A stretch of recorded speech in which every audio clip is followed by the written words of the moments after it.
Valentine does not enter this story as a savior. He enters it already tarnished, already compromised, already covered in the fingerprints of choices that have cost him almost everything. That is precisely what makes his next move dangerous. Locked away after the fallout with Jack Brennan, caged in an American facility instead of Steinmauer thanks to Carly's ruthless maneuvering, Valentine is a man who has been backed into a corner and forced to ask himself a brutal question.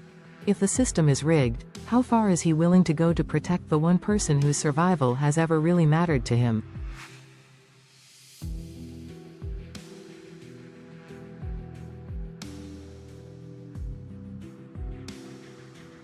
The answer is what turns a vengeful subplot into the spine of a much darker war. Carly's game with Brennan starts as transactional, born from fury and wounded pride. Brennan humiliated her, circled her family, played a predator's game with the wrong woman. To neutralize him, Carly weaponizes his arrogance, feeds him false expectations, and quietly shifts the board until Valentine is dragged out of Steinmauer's shadows and dumped into a stateside prison where he's easier to reach, and easier to move.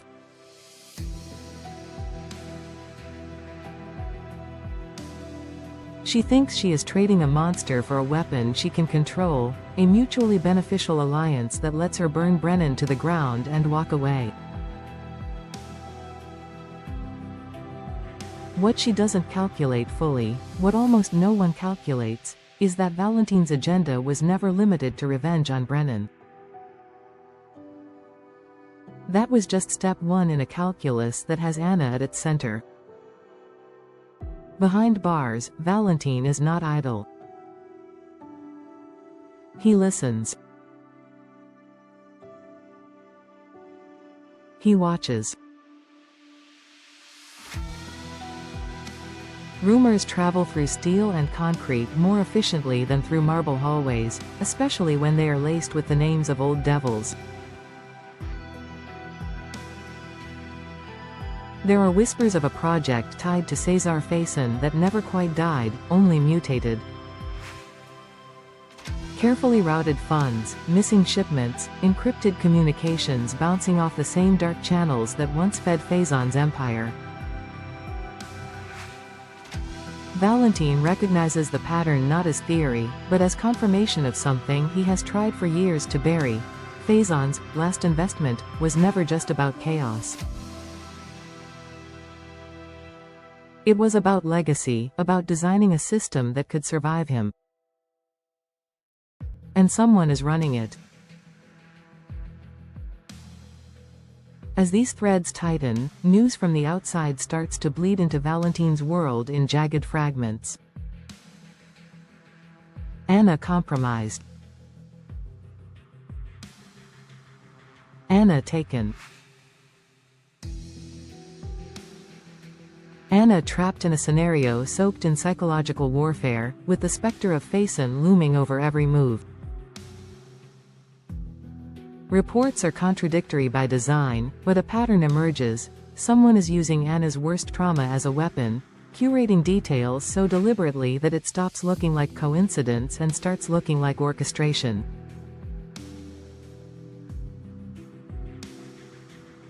Someone wants her terrified. Someone wants her disoriented. Someone wants her to believe in ghosts. It is exactly the kind of cruelty Faison would have admired. But Valentine, who has studied monsters for most of his life, sees something different beneath the performance.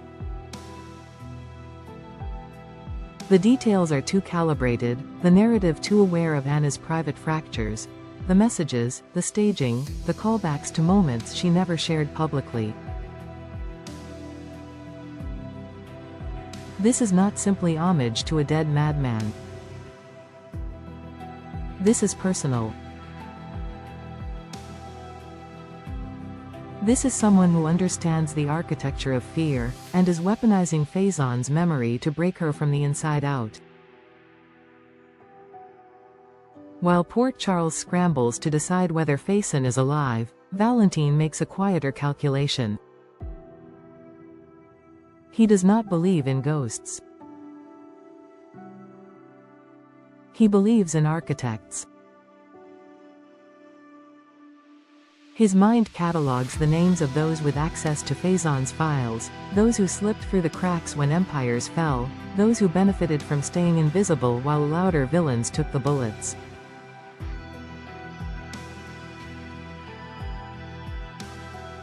Valentine has seen some of those faces. He has done business with some of those men. He knows, with a sickening clarity, that if any of them have turned their attention toward Anna, she is not simply being used as bait, she is being studied, dissected, and systematically dismantled.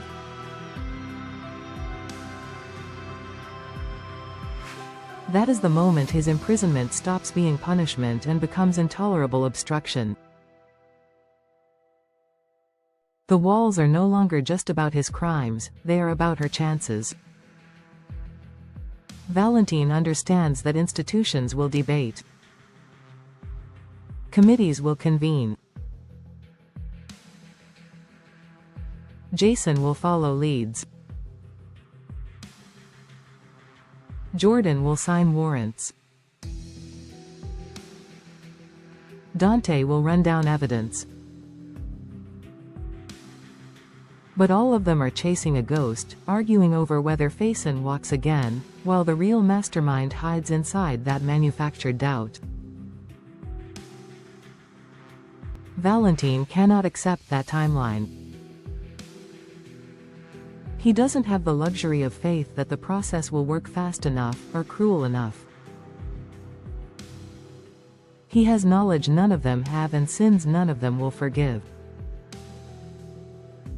Love, for a man like Valentine, has never been tender. It has always been transactional with fate. If he cannot be good, he can at least be useful. So he chooses the one role still left to him. He decides to become the blade. The escape does not begin with explosions or theatrics. It begins with information. With trading favors in the yard. With coaxing weaknesses from guards who think a fallen prince is still just a vain narcissist craving significance. With mapping rotation schedules, blind corners, and glitching cameras. With using the same ruthless intelligence that once made him a threat to build a corridor out of his own cage. He does not imagine freedom. He imagines arrival, at the exact coordinates where Anna is being held, before whoever is behind this can finish rewriting her reality. He knows that if he breaches his confinement without a plan, he becomes a fugitive to be hunted, his access cut, his credibility incinerated. So he threads the needle. Not a clean escape that vanishes him, but a controlled fracture. A breach that appears partial, chaotic, rushed. Enough to put law enforcement on his trail, enough to make Brennan's allies nervous, enough to convince the puppet master that Valentine is desperate and sloppy. In reality, every misstep is deliberate misdirection, buying him narrow windows of movement while the world looks in the wrong direction. As news of the breach hits Port Charles, reactions ripple. For some, it is confirmation of their worst suspicions about him. For others, it is a complication they do not have time for while Anna's situation escalates. But buried beneath the outrage and panic is a question only a few dare to ask. If Valentine Cassadine is running towards something, what does he know that they don't? The answer arrives in the form of a pattern he alone can interpret. The psychological torture Anna is enduring, recordings echoing Faison's voice, symbols from old cases, orchestrated near misses designed to make rescue feel futile. Bears the signature of a strategist who once pitched Valentine on a concept. Break an agent not through pain, but through narrative.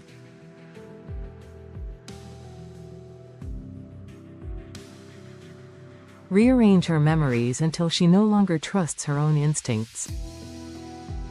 Turn a hero into a liability. Valentine rejected that proposal years ago. Someone else clearly did not. That memory becomes a compass. While the others are still chasing the impossible question of Faison's resurrection, Valentine moves on the assumption that they are wrong. Not because he trusts goodness, but because he understands ego. If Faison were truly back, the spectacle would be bigger, bloodier, and less elegant than this. No, this is someone new wielding an old shadow, a curator of fear who believes he can outplay the woman who survived Faison and the man who once worked beside the darkest minds in the business. They are wrong about that. Valentine's pursuit of Anna is not framed as noble sacrifice in his own mind. It is framed as debt. He owes her truths he never told. He owes her a version of himself that is more than a spiral of apologies. And he knows that if she dies believing the past has come back to finish her, he will have let the worst parts of his history win. So when he finally infiltrates the network surrounding her captivity, through stolen credentials, burned contacts, and a trail of bodies no one will mourn, Valentine is a man with nothing left to barter but his life.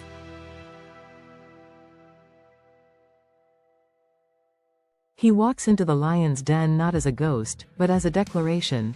Someone will pay for turning Anna's trauma into entertainment.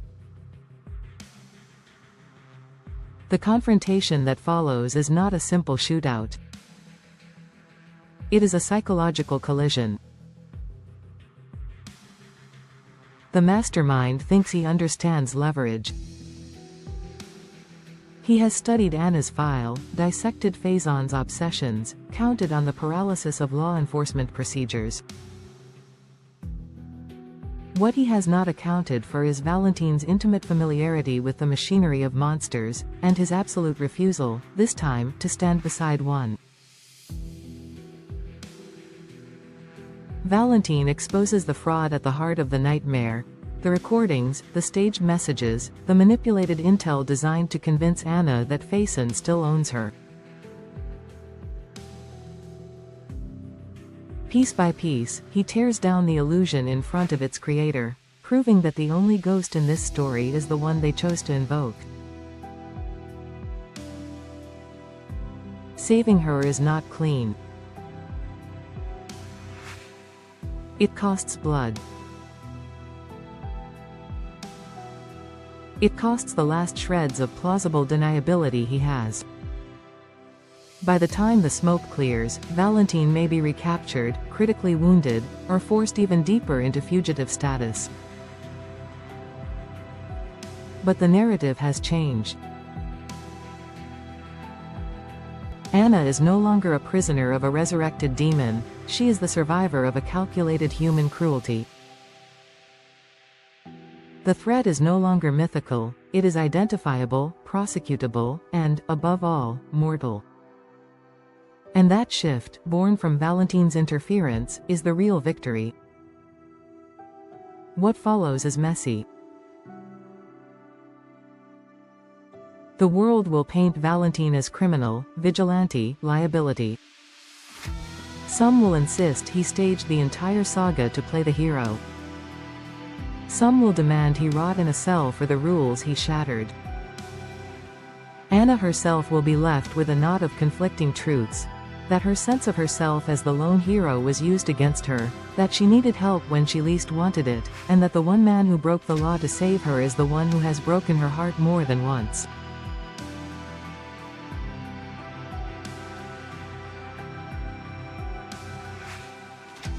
But beneath all the noise, one fact remains inescapable. When everyone else hesitated, doubted, or got lost in the question of whether Faison still breathed, Valentine looked past the ghost and hunted the man pulling the strings. Not because he is pure. Because he is not, and chose, for once, to aim his darkness at the right target. That is the version of Valentine this storyline forges, not redeemed, not absolved, but terrifyingly precise in his devotion to Anna's life over his own freedom. A man who will tear a hole in the world rather than watch her be rewritten by the past. And if this is only the beginning, if Anna's hostage ordeal is the spark for a larger conspiracy, then Port Charles may soon discover that the most dangerous kind of hero is the one who already knows he belongs in hell and runs into the fire anyway.